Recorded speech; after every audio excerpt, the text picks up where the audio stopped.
কৃষকদের ক্ষতিপূরণের দাবিতে বৃহস্পতিবার দুপুরে আরামবাগের বাম সংগঠন আরামবাগ ও গোঘাট থানার কৃষক সমিতি ও থানা ক্ষেতমজুর ইউনিয়নের অবস্থান ও বিক্ষোভ কর্মসূচি অনুষ্ঠিত হল নেতাজি স্কোয়াড সংলগ্ন এলাকায়।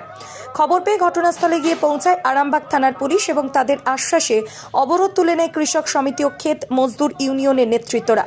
উপস্থিত ছিলেন সিপিএমের হুগলি জেলার সম্পাদক মণ্ডলীর সদস্য পূর্ণেন্দু চট্টোপাধ্যায়, সিপিএমের প্রাক্তন সাংসদ শক্তিমোহন মালিক, সুশান্ত চক্রবর্তী থেকে শুরু করে অন্যান্য নেতৃত্ব কর্মীরা।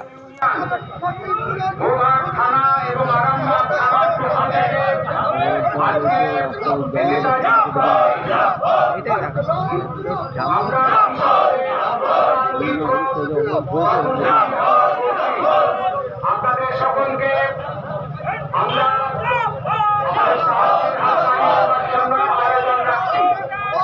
আপনারা শুনলেন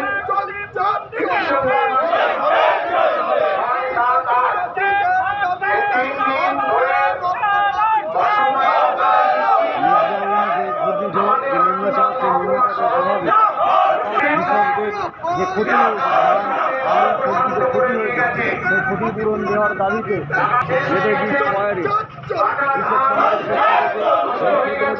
পক্ষ থেকে আমাদের পথ অবরোধ কর্মসূচি চলছে। আপনারা নিশ্চিতভাবে দেখতে পাচ্ছেন প্রতিনিধি সরাসরি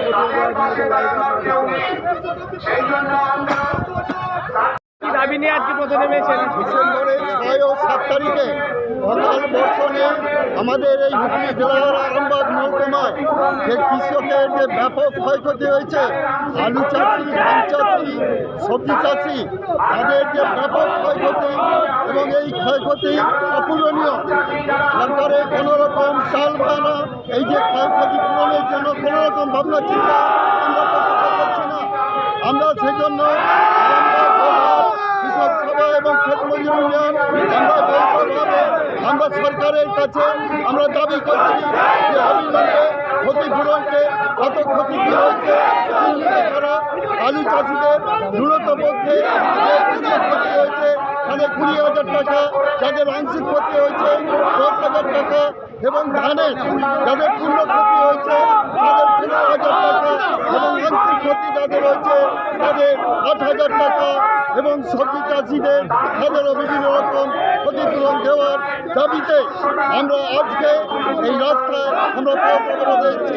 বিক্ষোভ কর্মসূচি অবস্থানের মধ্য দিয়ে আমাদের এই কর্মসূচি আমরা পালন করছি এবং সরকারকে আমরা ভাবাচ্ছি বা সরকারের কাছে আমাদের দাবি যে সরকার যেন অবিলম্বে এই কৃষকদের রক্ষা করার জন্যে তাদের অগ্রণী ভূমিকা তারা নেয়, সেই জন্য তাদেরকে সচেতন করা এবং আন্দোলনের মধ্য দিয়ে আমরা কাদের পক্ষ থেকে এই কর্মসূচি? এটা হচ্ছে সারা ভারত কৃষক সভা, সারা ভারত ক্ষেতমজুর ইউনিয়ন, গোঘাট এবং আরামবাগ যৌথভাবে আমরা এই কর্মসূচি পালন করছি। আপনার নাম? শক্তিমোহন মালিক, সারা ভারত কৃষক সভা জেলা কমিটির মণ্ডলী সদস্য। সারাদিনে আপনার এলাকার খবর দেখতে আমাদের বাংলাদিশা ডিজিটাল ফেসবুক ও ইউটিউব পেজটি লাইক করে রাখুন এক্ষুনি। আপনারা দেখছেন আমার বাংলার নতুন দিশা, বাংলা দিশা।